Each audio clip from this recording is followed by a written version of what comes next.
Algunas estructuras son más que acero, piedra o mármol. Cuentan historias, definen eras, cambian el mundo. Desde palacios de poder hasta maravillas de la ingeniería, estas creaciones llevaron la ambición humana al límite. Algunas simbolizaron imperios, otras se alzaron como faros de fe, mientras que unas pocas desafiaron el tiempo y la gravedad misma. Pero, ¿cuáles realmente marcaron la historia? Vamos a ver. Una iglesia, no. La iglesia. La Basílica de San Pedro no es solo el corazón de la Ciudad del Vaticano. Es el centro espiritual del catolicismo. Construida en el siglo XVI, se erige sobre el sitio donde, según la tradición, fue enterrado San Pedro, uno de los apóstoles de Cristo. Pero esto era más que un lugar de culto. Era un símbolo del Renacimiento, una fusión de fe y arte, con la impresionante cúpula de Miguel Ángel dominando el cielo de Roma, su vasto interior, intrincados mosaicos y la escultura de la Piedad la convierten en una obra maestra. Pero su impacto no fue solo arquitectónico. Financiada en parte por indulgencias, su construcción ayudó a desencadenar la Reforma Protestante, transformando el cristianismo para siempre, un santuario de fe, poder e historia. ¿Una catedral? ¿Un cuento de hadas? La Catedral de San Basilio parece sacada de un sueño, pero sus orígenes son mucho más dramáticos. Construida en la Rusia del siglo XVI por orden de Iván el Terrible, marcó su victoria sobre los tártaros. Pero no era solo una iglesia, era una declaración. Sus cúpulas en espiral, llenas de color, desafiaban el diseño tradicional, convirtiéndola en una de las construcciones más únicas de la historia. La leyenda dice que Iván quedó tan impresionado que mandó cegar al arquitecto para que nunca pudiera crear algo igual. A lo largo de los siglos, San Basilio ha sobrevivido guerras, revoluciones e incluso los planes de Stalin para destruirla. Y aún así, sigue en pie, un símbolo de la resiliencia de Rusia y un ícono de su identidad. Una catedral como ninguna otra. ¿Un palacio? No. Un monumento al amor. El Taj Mahal es como nada más en la tierra. Construido en el siglo XVII por el emperador mogol Shah Jahan, fue un tributo a su amada esposa, Mumtaz Mahal, quien murió en el parto. Pero este no era un mausoleo cualquiera. Era una obra maestra arquitectónica que fusionaba diseños persas, indios e islámicos en una simetría perfecta. Su mármol blanco brilla bajo el sol, su enorme cúpula se alza con elegancia y su reflejo centellea en los estanques que lo rodean. Una visión del paraíso en la tierra. Pero el amor por sí solo no lo protegió del tiempo. Guerras, contaminación y gobernantes cambiantes amenazaron su belleza, y aún así, el Taj Mahal perduró. Un símbolo eterno de devoción y del ingenio humano. Elevándose a 3.700 metros sobre el nivel del mar, el Palacio de Potala no es solo un edificio, es una fortaleza en el cielo, un puente entre lo terrenal y lo divino. Construido en el siglo XVII en el Tíbet, se convirtió en el corazón espiritual y político del budismo tibetano, hogar de los Dalai Lamas durante siglos. Con más de 1.000 habitaciones, techos dorados y murallas imponentes, fue tanto un santuario sagrado como una fortaleza inquebrantable. Su ubicación no era solo simbólica, también era estratégica. En lo alto de la Colina Roja, se alzaba como un faro de poder y resiliencia. Incluso cuando el destino del Tíbet cambió con el tiempo, el Potala permaneció intacto, un monumento a una era perdida. Un palacio sobre las nubes, desafiando el tiempo y la gravedad. Pero mientras el Palacio de Potala alcanzaba los cielos, la siguiente construcción en nuestra lista desafió los propios límites de la tecnología moderna. Un palacio como ningún otro.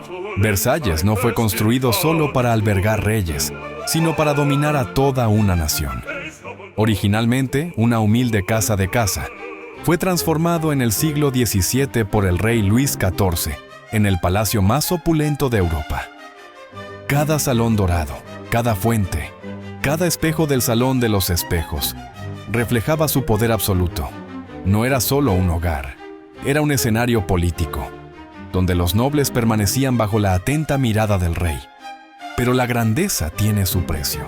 Para el siglo XVIII, Versalles se había convertido en un símbolo del exceso y, en 1789, los revolucionarios irrumpieron en sus puertas, poniendo fin a la monarquía tal como Francia la conocía.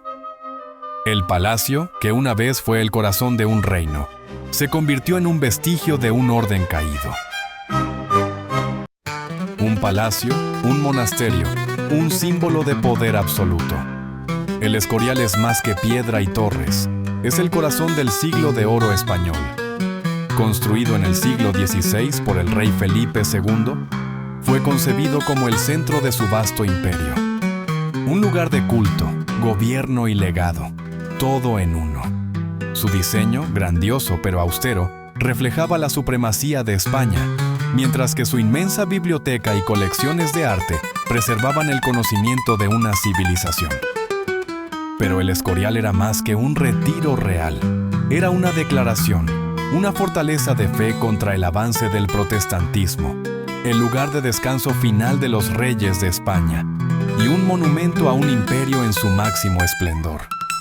Sin embargo, mientras el Escorial dio forma a la identidad de una nación, la siguiente construcción en nuestro recorrido no solo representó poder, desafió los propios límites de la arquitectura, un río de ingenio humano, tallado en el corazón de Francia. El Canal du Midi no es solo una vía fluvial, es una obra maestra de la ingeniería que cambió el curso de la historia. Construido en el siglo XVII, fue uno de los proyectos más ambiciosos de su tiempo.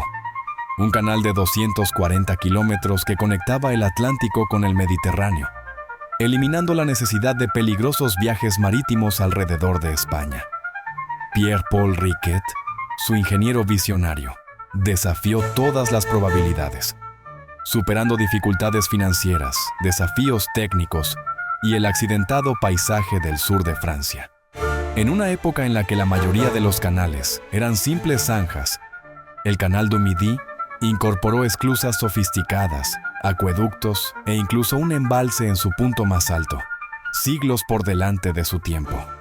Impulsó el comercio, fortaleció las economías y se convirtió en un modelo para futuras vías fluviales en todo el mundo. Elevándose sobre el horizonte de Londres, su cúpula ha sido un símbolo de resiliencia, fe y renacimiento por más de 300 años. Pero la Catedral de San Pablo es más que un lugar de culto. Es un monumento a la supervivencia de una ciudad. La historia comienza en 1666, cuando el gran incendio de Londres redujo a cenizas la antigua catedral medieval. En su lugar, el arquitecto Sir Christopher Wren imaginó algo revolucionario. Una catedral que combinara la elegancia clásica con la ingeniería más avanzada de su época. ¿El resultado? Una obra maestra del barroco, coronada por una de las cúpulas más grandes del mundo. Una verdadera maravilla de la ingeniería. Rápidamente se convirtió en el corazón de la identidad británica. Ceremonias reales, celebraciones nacionales e incluso la resistencia en tiempos de guerra. Durante la Segunda Guerra Mundial, mientras el Blitz arrasaba Londres con fuego, San Pablo se mantuvo en pie milagrosamente, un faro inquebrantable de esperanza en medio de las ruinas. A primera vista, podría parecer solo otra vía fluvial, pero bajo su tranquila superficie yace una historia de innovación y la lucha por modernizar una nación. Este es el Canal de Castilla, una hazaña de ingeniería que transformó la economía de España en los siglos XVIII y XIX. En una época en la que los caminos eran precarios y el transporte, desesperadamente lento, España necesitaba una solución para conectar su interior con el resto del mundo. ¿La respuesta? Una vasta red de canales que se extendía por más de 200 kilómetros, atravesando las provincias de Burgos, Valencia y Valladolid. Construido a mediados del siglo XVIII bajo el reinado de Fernando VI. Su propósito era impulsar el comercio y llevar prosperidad a Castilla. Durante décadas, transportó trigo, lana y mercancías que impulsaron la economía española. Pero con la llegada de la Revolución Industrial y el auge del ferrocarril, su importancia se desvaneció. Por más de 2 siglos ha sido un testigo silencioso de la historia. Un portal, no solo de piedra y columnas, sino de ideales, conflicto y, finalmente, reunificación. Cuando se completó en 1791, Berlín era el corazón del Reino de Prusia, una potencia en ascenso en Europa. Inspirada en la grandeza de la antigua Atenas, la Puerta de Brandeburgo fue concebida como un símbolo de paz, pero la historia la convertiría en algo mucho más grande. Napoleón la tomó como trofeo de conquista. Los nazis la usaron como telón de fondo para sus mítines. Y en 1961, la puerta quedó atrapada tras el muro de Berlín. Luego llegó 1989. Miles de personas se reunieron mientras el muro caía. Y sobre esta misma puerta celebraron el inicio de una nueva era. Es una estructura que no solo presenció la historia, la moldeó. Si te gustó el video y quieres seguir explorando temas como este, considera suscribirte al canal. También puedes dejar un like y comentar, ya que el algoritmo de YouTube lo valora muchísimo y así recomienda estos videos a más gente. ¡Hasta la próxima!